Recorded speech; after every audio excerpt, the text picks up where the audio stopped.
مساء Batra Daf, Kuf, Chaf, Bet. 24 lines down from the top, 27 lines down. The Bretta said, when the Yeshua split the land, it was split through payment of money to make up for land that was less value. Now the question is, Lamai, what are you paying for? If you're paying the difference between good land and bad land, we're dealing with foolish people who would accept bad land with more cash. Who wants cash when you have a better land? Oh yeah, so I got Manhattan, you get Brooklyn, but I'll pay you an extra $1 million. No, over time, it's not worth it. So much the difference wasn't the quality of land, the difference was in the location of the land towards far and near Yerushalayim. Kitain the Chazan Rabbi Eliezer says they paid a difference in money. Rabbi Yeshua Amar B'Karka they paid a difference in land to make up for the distance to make up for the distance in towards Yerushalayim. Next, they divided the land with lottery. Tana, when his own lottery, that excludes Yeshua and Kalev. Lamai, what is excluding? Either they didn't take anything. Hashad lavdu shakul. They do mibaye, but they didn't take anything, but they took other people. How does that make sense? Mar says no. Right, so they took the other spies. They only took when they took their portion, they did it not by lottery, only through Hashem. Yeshua Divasuk says by Yeshua, Alpi Hashem Natnu Lo et Ha'ir Asher Sha'alat Tinat Serach Bahar Ephraim. Now the Gemara says Ktiv Serach calls it the place Timnat Serach, Ktiv Cheres also calls it Timnat Cheres. Cheres usually means earthenware. Mari Elazar teaches you that Chila Perotea Becheres before Yeshua arrived, its fruits were dry like earthenware. Ubasof Perotea Masrichin, and then it was such rich fruit it would rot. Serech, if left too long. You get a different version. But Chilab Masrichin, initially they were so rich they would rot. Basof Keheres rat, and then later on they were still rich and beautiful fruits, but they would last like earthenware, that it would last for a long time. Kalev a different pasuk for Kalev that he received by Hashem. Beitinu lekevet Hebron kasher diber Moshe v'yorosh mishamet shosha b'nei anak. Hebron ir miklat have, but we know Hebron was a city of refuge for people killed accidentally, not Levi. Marbaya Parvaraha. He received the lands, or the properties, and the towns around Hebron. Okay, new Mishnah. A son and daughter both get inheritance. We're going to say what that means because so far we've been saying that it's son, not daughter. Well, we'll see. The firstborn son receives double portion of the father's estate,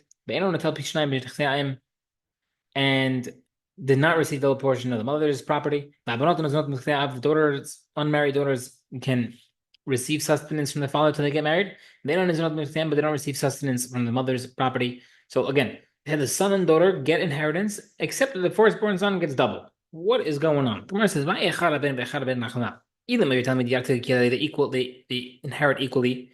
Hatanan we learned elsewhere many times. Ben the son takes instead of the daughter. Even if he dies, his sons take before the daughter. Even his daughters take before the daughter. So how does that make sense? The Gemara says, no. Maybe explain it this way. Both and son and daughter, whenever they taking inheritance, they take inheritance from prospective property did not come yet the same way they have property that is there right now. They take from future as well. Elsewhere. The daughters of Zocha took three portions. And their father's portion. The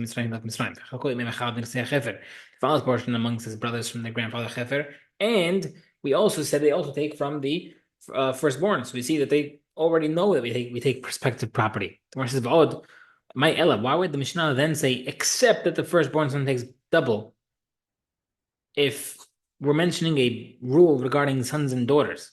So that exception must be sons and daughters also, nothing to do with the firstborn son. So what's going on? Different explanation. Mishnah says, both the son and daughter, they inherit, they take an extra portion as firstborn. If from the grandfather via their father, if their father was a firstborn through the grandfather. Another part of Mishnah says this. So took a double portion because their grandfather Hefer their father was the firstborn through their grandfather Hefer. And still, my Illa, Mishnah doesn't make sense when that says except the firstborn takes double. It does not, it starts talking about the actual firstborn son, and not. And over here, we're saying that it's referring to the grandfather, their father's firstborn portion. Still doesn't fit. Different answer. Echad ben habanim. In regardless when there's a son among other sons, Echad bat ben habarot, or the daughters among other daughters. Imamar, if the father said before he died, Yirash kol nechasai, a certain child should inherit everything, the Rebbe Kaimim it works. Now the Gemara says, come on, who's the holy? Come on, but we know this later on as well. If a person says that a certain heir should inherit everything, it works. So if you're only a child, it would inherit it. But if he says about someone else who's not supposed to inherit him, his friend, for example, that he should inherit everything, it doesn't work. Maybe you want to say why you have to mention the same thing as Rechem and Baroka. Maybe our Mishnah is saying an anonymous halacha, right? Sometimes the Mishnah says without quoting who it is. Our Mishnah and the Mishnah later on with Rechem and Baroka seemingly is an anonymous Mishnah and then a machloket Mishnah. We have a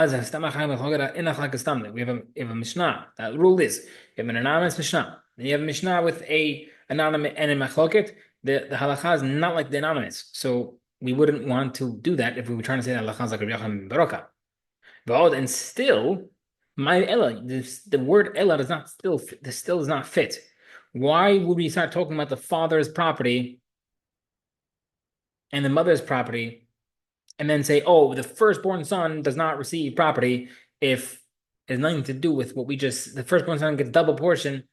That doesn't fit with how we just explained that it's talking about a case where the guy's saying this person should inherit.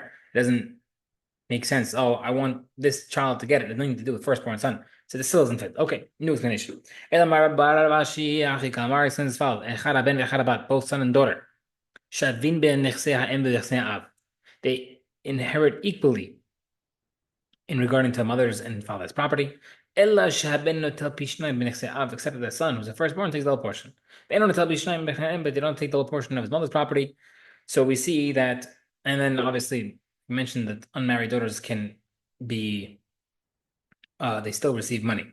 So yes, if the son's inheriting, they get portions from the father and mother. If the daughter's inheriting, they get portions from the father and mother, except the firstborn son only takes the whole portion from the father and not the mother.